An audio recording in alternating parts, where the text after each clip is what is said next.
Hello, everyone. Welcome to yet another episode of The Partners Brief, which is a commercial law podcast initiative under the aegis of Nalsa University of Law. Today, I have with me two very well known professionals in the international legal practice. Herbert Smith Freehills Kramer's India practice has been band one for over a decade. Its practice has been ranked as a number one international law firm for high profile cross border mandates involving India.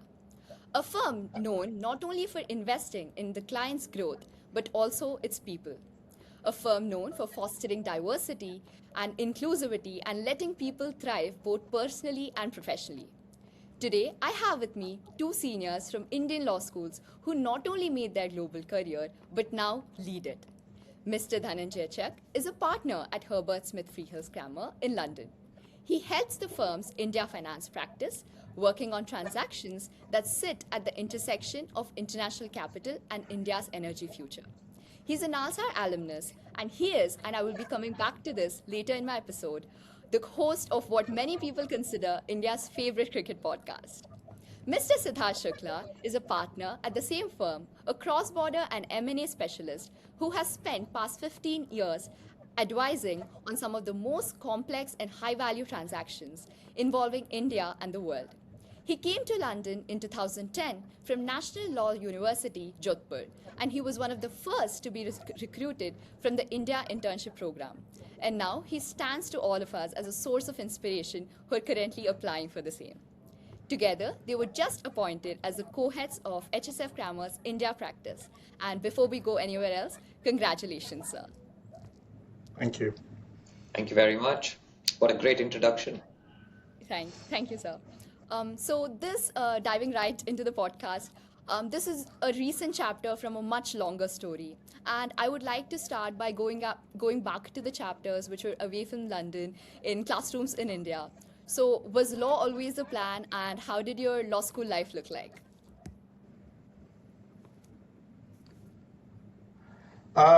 Maybe I can go first. So law was not always the plan for me, at least when I was in school. When I was in class 12, then you have to sort of think I'm slightly older than you all are. So, 25 years ago, 30 years ago, law was not a profession that people opted for actively. Everybody was encouraged to become an engineer or a doctor in the usual way, as it were the case for Indian families. And I was also asked to pursue engineering. But I think somewhere in class 12, I realized that whilst I was preparing for engineering, it's not an area that I really would enjoy in the long term.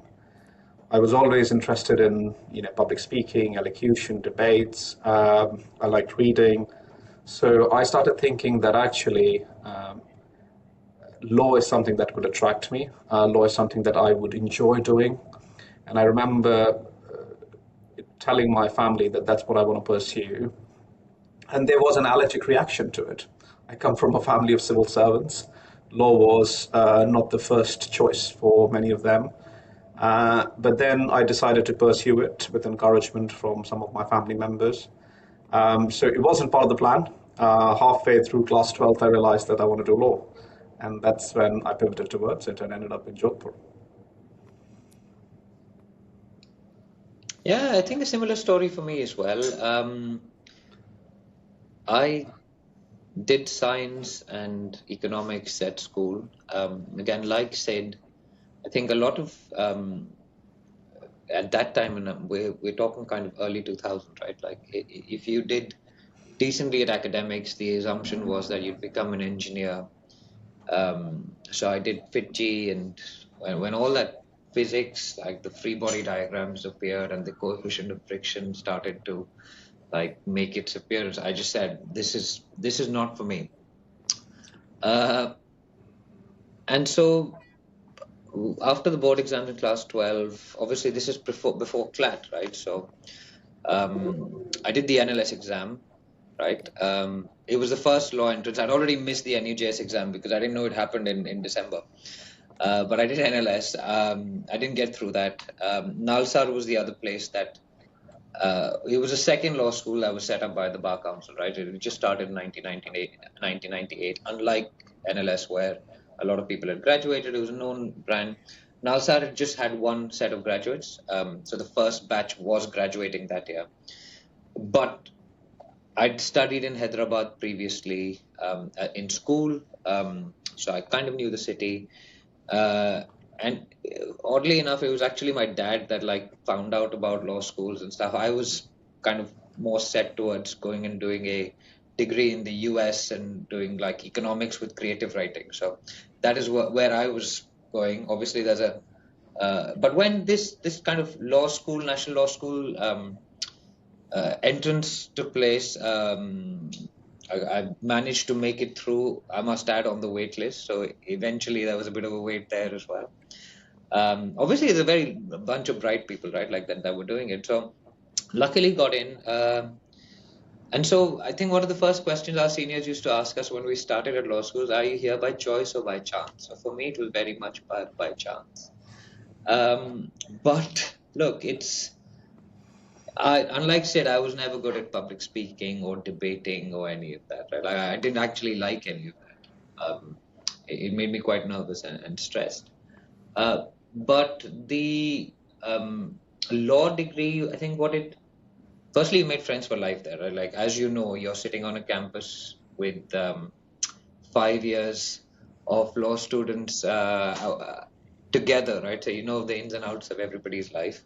So you make friends for life. It teaches you a lot about human nature and how to live in a kind of collaborative way as well, right? Because everybody's, again, on campus. So, and then the actual law itself, because I think the first 2 years we had a mix of law and BA subjects. But third year onward, it flipped to pure law subjects. And I think that's where I truly started to enjoy law school and looking at how one could structure arguments. And I got into mooting a lot. I did a lot of mooting in law school.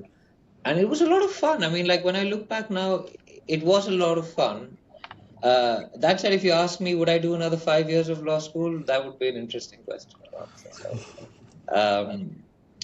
it was great, and of course, and Sid will tell you as well. We both met our partners there. So my wife sat next to me at law school in Nalsar, so she's another Nalsar graduate, and Sid's wife is also from NLU. So it changed our life in many ways, and I'd say all for the best. That's amazing to hear, sir, and it's really great to hear. And when you mentioned about the different exams for different law schools, it just struck me that, oh wait, CLAT did not exist then, like a common entrance. So yeah, that's really great to hear. So what was so okay, that's law school, but what was a specific moment that you started looking? Was there like a specific conversation or like a specific person when you started looking at an international legal career as something for you, as a possible career option? And considering that Siddharth sir was one of the first to be recruited to this with this India internship scheme, he did not have a roadmap. He did not have someone like how I'm talking to both of you right now. Yeah. So how did you navigate that? And that's so inspirational. So like, how did you guys go about that? It's actually quite brilliant because it slightly goes back to what some of the professors were trying to do, setting up these campuses, because it was completely new. Nobody really heard of this concept of 5 years law, but there were some visionaries, I would say, who were vice chancellors and founding members of places like Bangalore, Hyderabad, Jodhpur, Calcutta, and many others.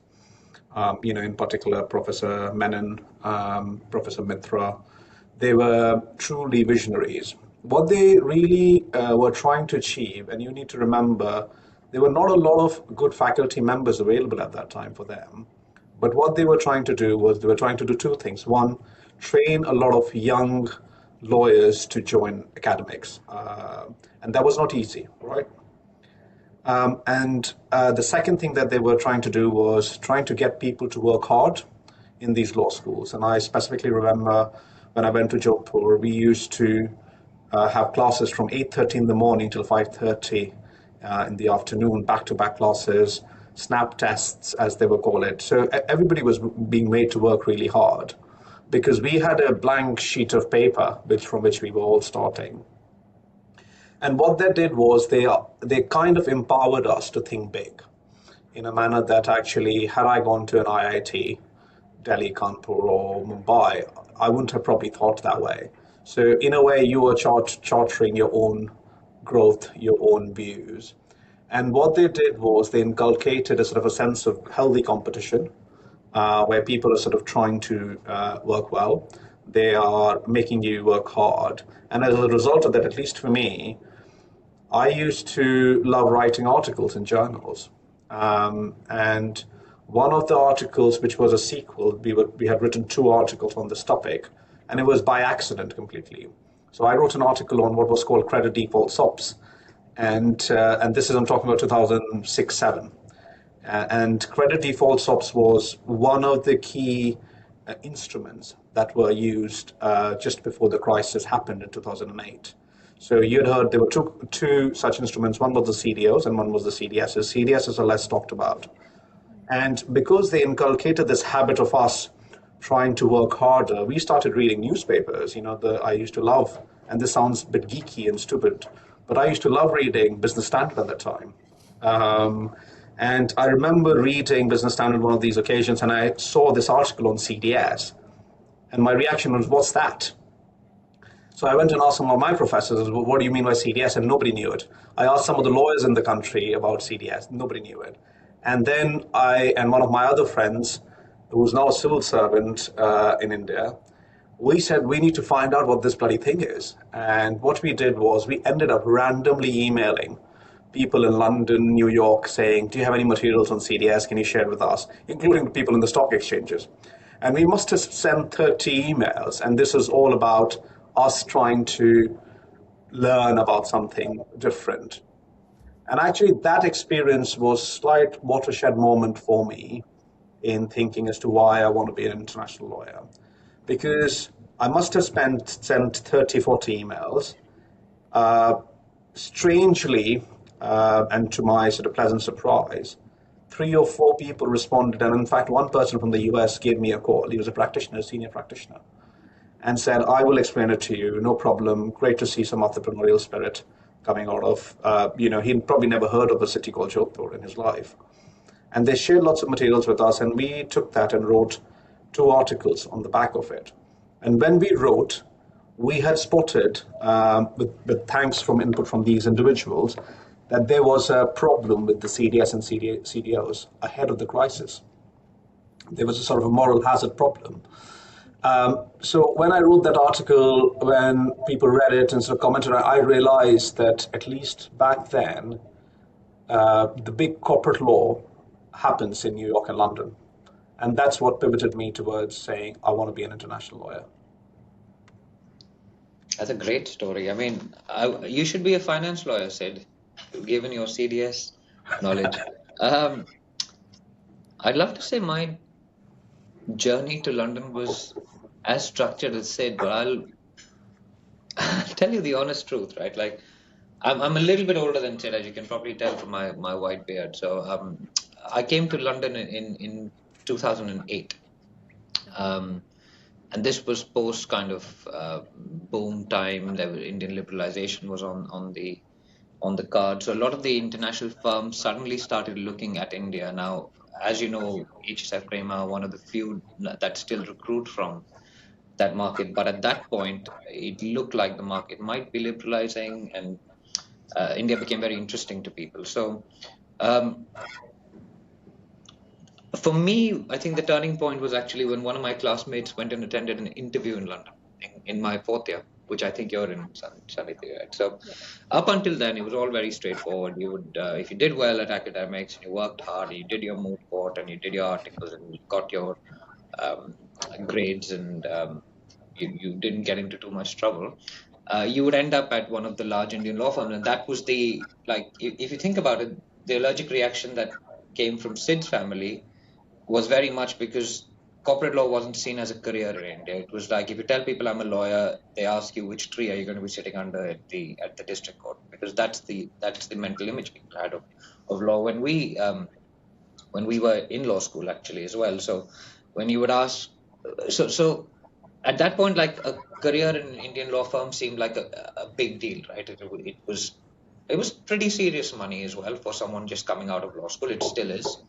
Um, but then when my batchmate, and he's just made partner at another international law firm, he went to London, and I was just like, this seems interesting because again, unlike today where all of you have probably traveled the whole world, we didn't really get the opportunity to go outside of India that much. Again, maybe some people did, but I hadn't been to London.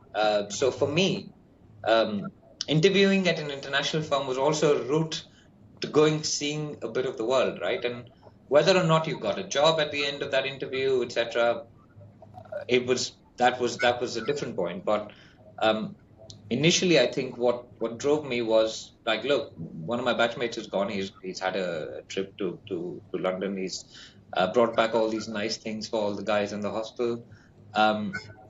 What can I do this as well? And then suddenly the floodgates opened, right? Like ANO came down, so I trained with ANO. SJ Berwin was there. Now, obviously, the firm is no longer in existence. Simmons and Simmons, Freshfield, Slaughter and May. Everybody was looking to Clifford Chance, and of course Herbert Smith Freehills Kramer, or as it then was Herbert Smith.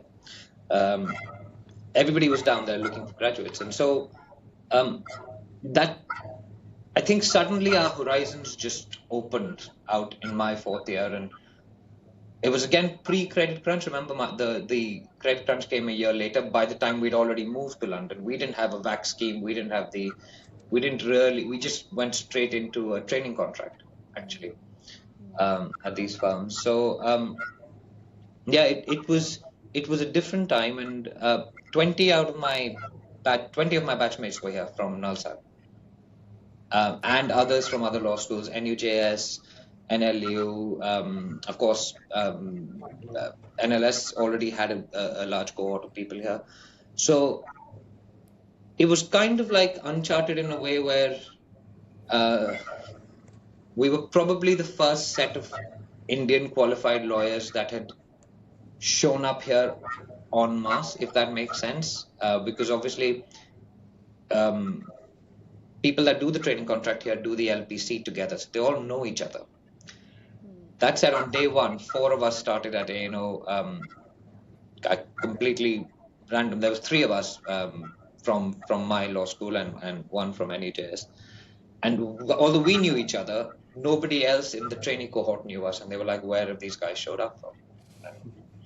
So that no longer happens now. I think people recognize that there's a common law system, and like you don't get asked whether you went to an English school or why you're kind of here. It's all known that there's very high quality lawyers that come out of the Indian legal system and the Indian law schools. So yeah, it was probably a different time 18 years ago when I got here. Yeah, that's great to hear, sir. I think that was like a combination of Sid sir's curiosity and your honest answer of how it has actually like turned out. And it's so true of how like people still like look at like I come from a family of doctors, and initially the plan was, oh, she'll also become a doctor. And then initially when I said lawyer, my mom was like, no, but like what are you actually going to do?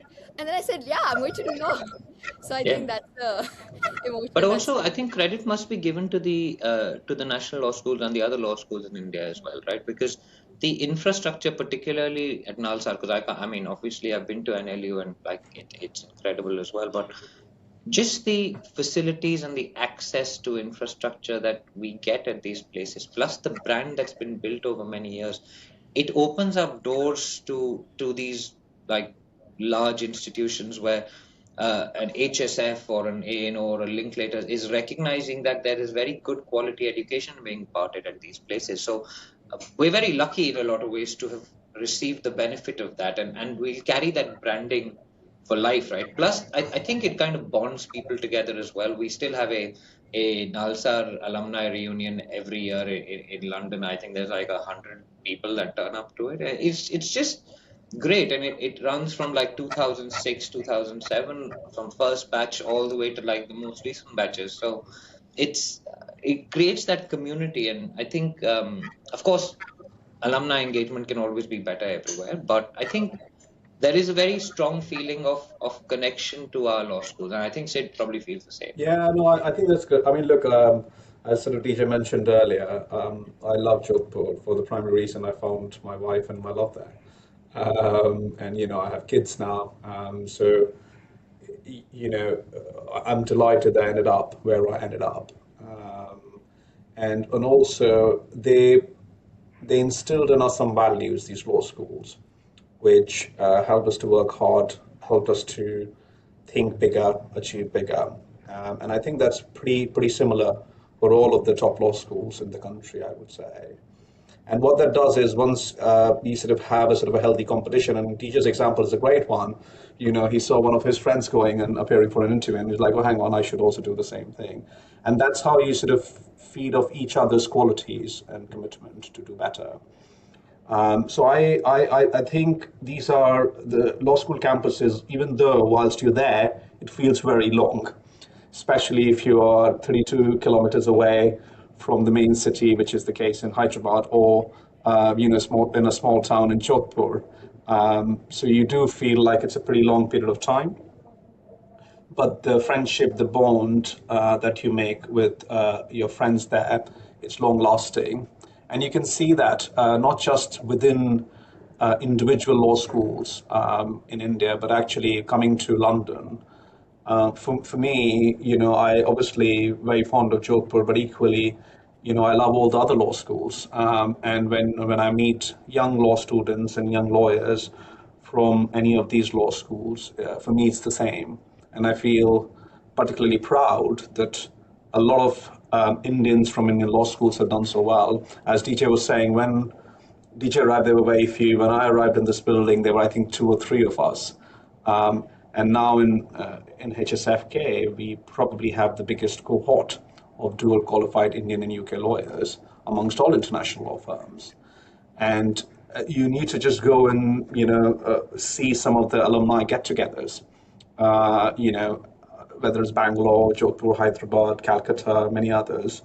I have never sort of really done an analysis, but I think there are probably around 500, 400 Indian law school graduates across international law firms. I suspect there are about 300 in London itself, becoming a sort of a big base, but also a lot of them are in New York, Singapore, and many other places. So it's kudos to the visionaries who thought that they could set up campuses like these and provide an alternative to class 10th, 11th students to think beyond doctor and engineering. And then also follow that through with implementation and setting up campuses where people are actually getting opportunities. Yeah, that makes so much sense, sir. So, with transitioning to an international legal career also comes a lot of changes, like moving to a new city, moving to a new country, and everyone might around you might seem completely at ease while you're still trying to find your footing. So I'm sure this period existed with both of you too. And how do you find your footing in such a period? How did you get through it? It would be great to know. Yeah, I mean, I can maybe have a go first. So my first year in London was very difficult. And the difficulty arose from two facts, really. One, you're in India, you're doing really well in your law school, everybody recognizes you, you go for your internships, everybody thinks you're a bright kid. You come to the London market and you realize that actually competition is at a different level altogether. And on top of that, you need to sort of upskill yourself understanding English law. So in my first year, the combination of those two meant it was quite difficult because it was a bit of a culture shock is the wrong word, but it was a shock to my system that people don't think I'm the best in the class. So you need to sort of adjust yourself and you need to sort of think, oh, hang on, I need to work with it. I need to work harder probably to get to the right place. So first year was difficult culturally as well. Now things are very different. As I say, there are tens and hundreds of Indian law graduates here. People like DJ and I sitting here within partnership. When I arrived here, I didn't really have anybody I could talk to. and not that I felt that I could speak to them, that they would understand where I'm coming from and how things are done. Also, the way we were taught was very different. Things have changed slightly in India, but we were taught in a very slightly bookish manner at the time. So when you come here in a sort of a big commercial international law firm, your tendency is to go and read all the case laws, but actually, the firms start teaching you, you need to know the law, but you need to be able to deliver that advice quickly. So there was quite a sort of a cultural shift. So my first year, it took me a lot longer to understand. What really helped me at that time, I think, was having a good set of mentors within the partnership. And, I was lucky to have some of the partners who believed in me and who said, I think you're amazing and you can do well. And that really instilled that level of confidence. And I think after first year, it was great. But yes, first year was difficult, even trying to understand whether when somebody in a British style says this is very good work, did they really mean it was very good work, or is it a very British polite way of speaking? So even to understand those nuances, it took a little bit of time. Yeah, I think change is good, right? But we were 21, 22, maybe I was 22 when I came to London. So, and you'd spent 5 years on your own in Nalsa before that. So you were fairly independent. So again, law school prepares you um, for, for, for life outside of law school. I think it was more cultural than um, anything else. It was things like where I saw someone sitting in my supervisor's chair. Like in India, that would be like a complete like disaster because like you haven't earned the right to sit in that chair. But obviously over here, it doesn't. There's no. It doesn't matter as much. Or for example, like I would call my supervisor sir for the first like 3 months because I couldn't say anything different. As over here, you're on a first name basis because it's quite a flat structure. Like there's no hierarchy as such in the office. So it was getting used to things like that. But again, as I said, we had like 20 of us that were grappling with the same things from my batch, where people from other law schools that you got very close. Like you got close to those people. You spent time with them on the weekends. You did things together. You traveled together. Um, so and it was you were living on your own, like even in a hostel you've still got like you've got a Thobi coming, you've got a hostel, you've got a mess, all of that is taken care of, right? All of a sudden you have to deal with all these things outside of work when you're working quite long hours. um it's just it just takes time to adjust to it. You're paying rent for the first time in your life. For to pay the rent, you need to have a bank account. To have a bank account, you need to have an address. So you go in this vicious circle. Um, and you're managing all that with what is effectively a demanding job and a 2 year interview, really, because like you can't put a footstep, you can't put a foot wrong, right? During those 2 years, you've got to make sure that you're doing the utmost to be able to qualify, because then you will get an associate job. And of course, I started, as I said in another interview, I started on the day that Lehman Brothers collapsed. So it wasn't great because the firm that I was at mainly did finance work. So again, that was a challenge where you saw that an economy which you didn't fully understand. I mean, you're 22, right? Like, no matter how much business standards it reads, like you can't understand the impact of Lehman Brothers collapsing. It's just it's unfathomable. Like for me, if a bank went down now, that an investment bank of that nature, you'd just be like, it's total panic. But that was happening on a daily basis. Like it had bank bailouts and um, so it's a very interesting time of uncertainty to be in. But what it built for you, I think, and built for us is resilience to those changes. Because every year, I mean, every year since I've been a partner, at least, we've had the Ukraine war, we had the Iran war, you've had inflation, you've had the cost of living crisis, electricity prices have gone up, Brexit affected the economy. So every year there's something new that comes up, which means that you've got to reassess how your practice is going to thrive. And those headwinds and dealing with those headwinds, that resilience, I think, started on day one, right, as we started. Um, so, I mean, excellent experience. I think a shared experience for a lot of us that were Indian qualified that came across, and I think we all learned a lot. And most of the people that we did start with have been extremely successful in their careers. One of my batchmates, he was at Clifford Chance. He's just become a barrister at Gray's Inn, and I'm just like, anybody else you meet is probably like a law firm partner somewhere, as a GC somewhere. And so again, that training ground and that resilience actually, I think, it sets you up for success in the future. But yeah, it was a different time again, as I've mentioned before. That's amazing to hear, sir. That's so inspirational, and like I think it was like sheer like determination and like resilience. No, so now arriving to the present, how have the first few weeks of being the co-heads actually felt like? Has anything shifted, or does it feel the same? And considering that both of you knew each other very well, were really good friends before this too. So yeah, how have the first few weeks of being co-heads felt like? I think, at least for me, I haven't felt any difference, to be honest. The reality is the way firms like ours are structured.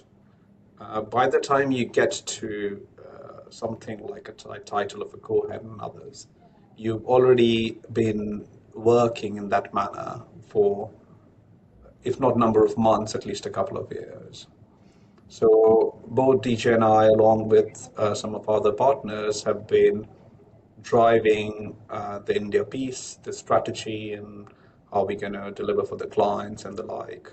So for me, at a sort of a day-to-day level, I don't feel that anything has changed. We're continuing to do what we were doing before, which I think is quite easy and nice, because then it's not like you wake up one morning and you're the co-head and that means something completely different. So you've already been prepped and trained to do it. But of course, when the announcement went out, we received a lot of love from all our friends and many acquaintances in India, in a manner that I had not anticipated, actually. Some really lovely messages, some really uh, kind words from lawyers, senior lawyers, law students, in-house counsel, and actually people around the world, in the US and Singapore. So, just getting those messages was quite special. But on a day-to-day, it doesn't. Personally, for me, it hasn't really changed. Yeah, I echo what Sid said. I think the only thing that for me stands out is now we're actually accountable formally to make sure that the practice gets to the next level, right? Like that is, and I've said this before elsewhere, that is the ultimate goal. That is, it's to grow the practice to take that next step to make it even more successful than it already is. To build on the legacy that Chris, Alan, Roddy, others have built over the last 30 years. Right? We've been doing work in India for 30 years, doing cross-border deals, and to just keep growing that and provide that strategic direction and to be accountable for it. I think that pressure, I don't think either of us take that lightly. That pressure is real, and yeah, so hopefully we can live up to those expectations. Yeah, understood. That's amazing to hear, sir. Yeah, arriving to my next question. So, what do weekends and holidays look like for both of you? And here I would like to talk about Dhananjay sir's cricket podcast called Edges and Sledges, and keeping such a passion alive, along with managing an international law firm and all the obligations that come along with it. So, if you could give us insight into the fun parts of it. Yeah, I can go quickly on that. I think the podcast has become less regular since I had a child 18, 19 months ago now. So Congratulations. I've become a bit, thank you. It's become a little bit less regular, but up until the arrival of my daughter, it was every week, right? But again, you've got to have a healthy outlet for what you enjoy doing, because this job is it's hard work. It's demanding. You've got clients that are expecting top quality advice from a firm like ours, right? So it's 24/7.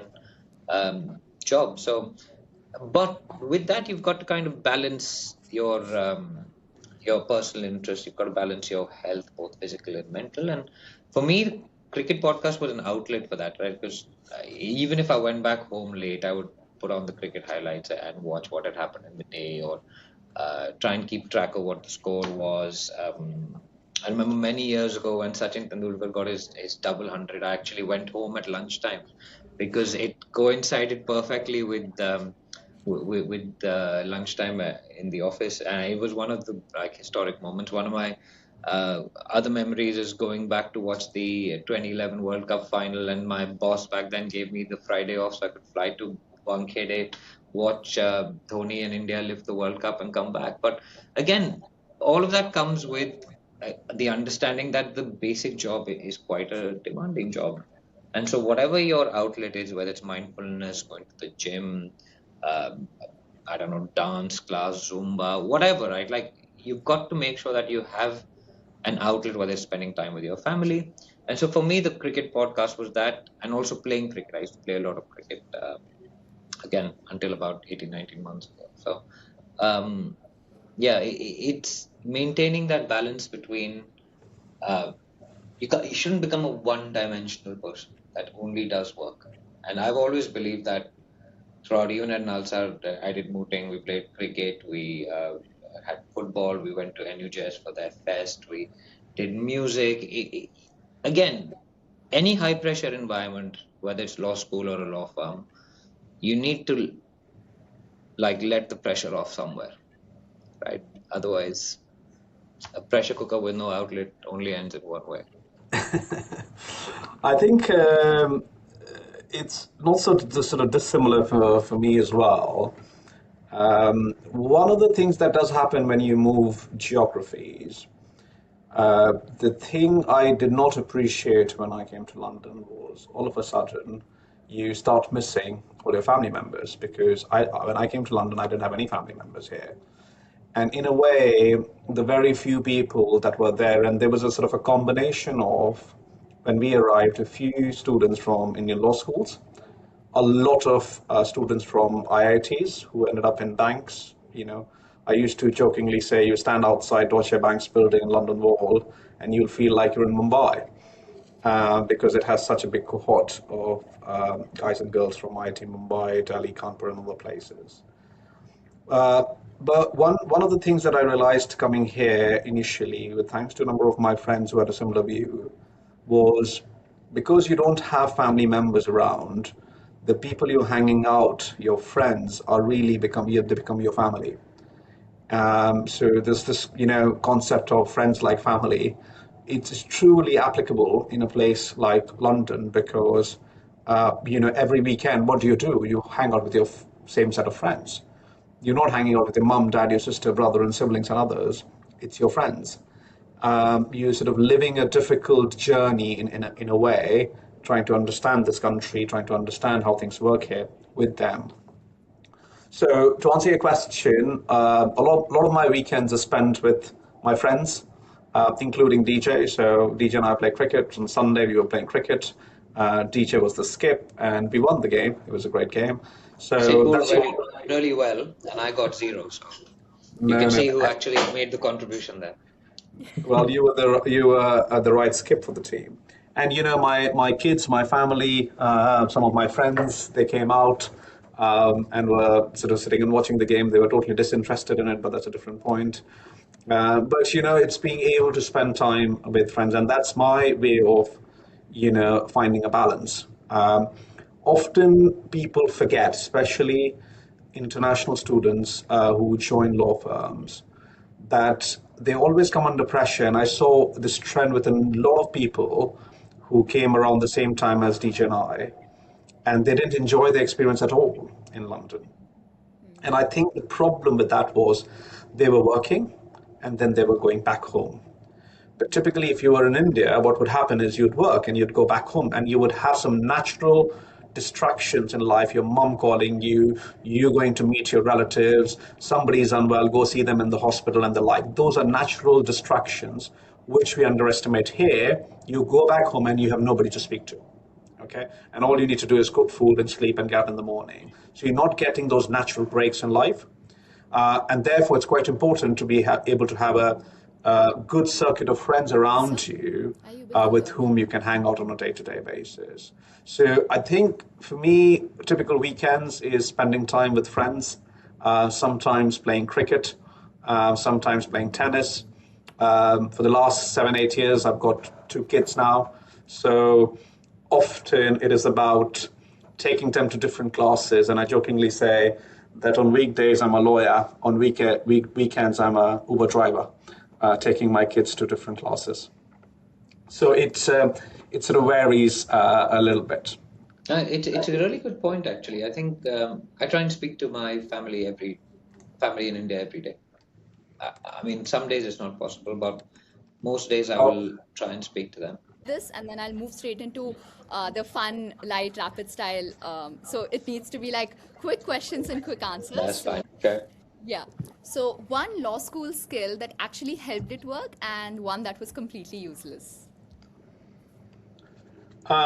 for me, hard work that taught me to do work hard, and that was really helpful. One which was completely useless was reading about random laws, which really I was not interested in. So that was a bit of waste of my time. Completely useless. I won't say there's anything that's completely useless, but I have to say that mooting didn't really help a lot. And I started law school. I spent most of my law school career doing lots of moots and having fun doing that. Um, what helped? Structuring arguments, and actually not being afraid to put your hand up and ask a question. And we had very good professors in our time. Kalpana Kanavaran was one of our professors. Professor Amita Dhanda was one of our professors, and they always encouraged you to ask a question. Of course, Professor KDR is now the VC, right? Yeah. He taught us torts and a bit of criminal law, actually. So, All right. again, these are all professors, Professor Arabi, all of them encouraged you to ask questions, and that skill actually was useful at work, because to be afraid to ask a question in a corporate environment obviously has to be a sensible question. Uh, I think that skill helped. Not a rapid fire answer. You have to realize lawyers don't answer like this. You can't do it. No, makes sense.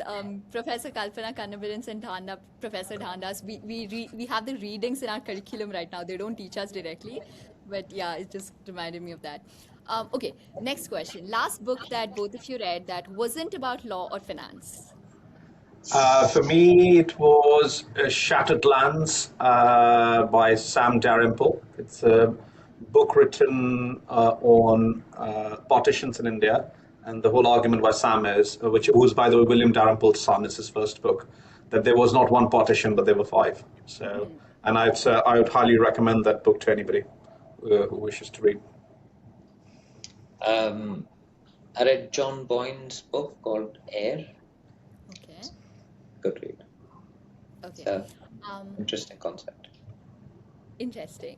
Next one. What's the one thing about the other person that makes them a good co-head? So I'll go first.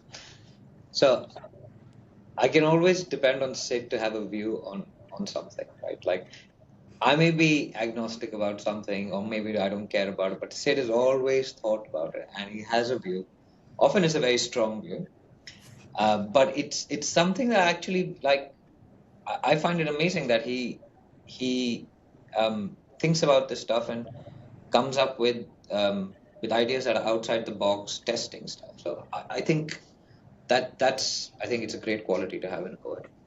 For me, it's trust. And I trust DJ, as I sort of say. I've known him for years. Um, and he's one of my close friends. And frankly, for me to be able to work with somebody who is, in it together with you, watching each other's back. So for me, it's trust. Yeah, that's great to know. Next one. What is the one thing that you both wish you'd known when you were 21 or like when you were a trainee? So one thing that you now know in retrospect, you really feel like, oh my God, I should have known this. It would have been made my life a lot easier. I think for me, it probably was, I was quite shy in asking questions, and I thought people would judge me if I asked stupid questions. And what I have now learned and realized is you are not often, 22, 23 in your life, and you're at that stage where it's perfectly fine to ask questions. Not too many, but it's absolutely fine to ask a few questions once you've thought about them. And I wish I had asked a lot more questions when I was younger. Well, this is an interesting question. So, is it what we wish we'd known earlier? Yeah. Like specifically referring to a time when you were like trainee, just came to London, something that you now do, but like you wished you did from before or something like that. It's very easy to get worried and anxious about your career. We're very driven individuals when we come out of law school. It's tempting to look at others and see what they've achieved and where everybody's going. I often get questions around, oh, what if I lose a year? I wanted to come. It's again, you've got to step back and take a look at your career holistically. And that's what I wish I had known, right? I didn't take a break after law school. I wanted to go straight into work. Now I've not had a break for the last 18 years, right? So we've been working straight. But you speak to people here, they've done a gap year after school, so before they've gone to university. They've done a gap year after university, so before they've started work. And maybe it's a cultural thing, but and of course it depends on everyone's personal circumstances, right? If you want to start work early, there may be many reasons for that. But that whole mindset that I'm going to get left behind, it's a very long career. Again, like we're going to look to work for another, I don't know, Sid and I probably need to work for another 20 years. And I'm 40, Sid's probably going to get there soon. A 1 year, 6 months is neither here nor there. So that anxiety that we have that, look, that person is now going to be an essay, they're 6 months ahead of me, or and it's bred by an environment that we work in and we live in and we've studied. That I wish that I don't think I had that much of it. Obviously, you are affected by your environment, but I've seen very good people destroy themselves over trying to better themselves because of what somebody else is doing. And that, for me, I think is the lesson I would take back from this. I think there is a very interesting thing when DJ and I joined that people used to keep repeating to us, and actually DJ said it the other day in another interview. It's a marathon, it's not a sprint. And that is really important. You need to sort of look after yourself. Think about a marathon runner and what they need to do. They need to preserve themselves whilst running, whilst you're on the countryside and before you get into the arena. And I think that in itself is an important thing for people to realize. It's not about what others are doing. It's how you can do what you need to do to achieve and get to the finish line. It's about maximizing your own potential, right? Like it's knowing what you're good at and maximizing your strengths. That actually like makes so much sense even for us law students. I know you talked about it in career, but even for us law students, as we come to like fourth and fifth year, the pressure to like, oh no, figure it out. I think this actually like makes us all feel relieved that it's okay. Like you'll slowly figure it out. Things will fall into place. It is. You're Yeah. at a great institution, and you're already far ahead of where Sid and I were at your stage. I can tell you that. Seeing the students that come out of law schools today, I can speak for myself. There's almost no way I would even get into law school today. Both of us, really. Yeah. So coming to my next one, how did you both celebrate when you both found out that you were the co-heads? What is the first thing that you did? I'm sure there was like a celebration movement when you just got to know that you just got to become co-heads, and that too because you guys are such good friends from before with Sid sir and Dhananjaya sir. So how did you guys celebrate the moment? Oh, we went for a beer, as you do. We keep it very simple in life. So we have a chai place in London, which was not the case, that you had a chai place close to your office 10, 15 years ago. So we often go there for a cup of tea, Indian chai, masala chai, kadak chai, and the like. We are fond chai drinkers. So in the afternoon, we went for a tea, and then in the evening, we went for some beers. That's it. And then we got on a flight to India a few days later to celebrate with all our friends. So there's a picture of me and Sid with a glass of champagne on the plane. That's so nice to know. I think all of the chai enthusiasts here who are listening to this podcast are going to be really delighted to hear that. Um, But at least the accompaniment of the chai we both quit now. So it's, what's the most complicated and most deal that you're very proud of, and which one is that and why? We do a lot of deals. Not all the deals are in public domain. And actually, the most complicated deal that I've ever done is something which is not in public domain, so I can't speak about that. But maybe the second one, which I can, um, we we did a sort of a big deal for the Bharti Group and the UK government when they got together in a consortium to buy a satellite business called OneWeb from a Chapter 11 bankruptcy in the US. And this was 5 years ago. We did the acquisition, and then there were subsequent funding rounds, and then it resulted into a merger with a French listed company which was owned by the French government. It was reasonably complicated, I think, for any cross border deal across even in the city in London and across the US. So that was a lot of fun. It did take a number of years for us to do those multiple parts of the deal. So I would probably put that as my second most complicated deal. yes, most complicated. We've done a lot of very complicated deals, but I guess I have recency bias. We just did a deal for Evren, which is a Brookfield platform. We acted for their lenders on a FDRE project in India. They raised about $600 million of dual currency debt, so Japanese yen and US dollars. The whole deal was done in a few months' time, and that's pretty extraordinary for that level of complication and that level of debt raise. We worked with the Cyril Amalchand Mangaldas team on that very closely.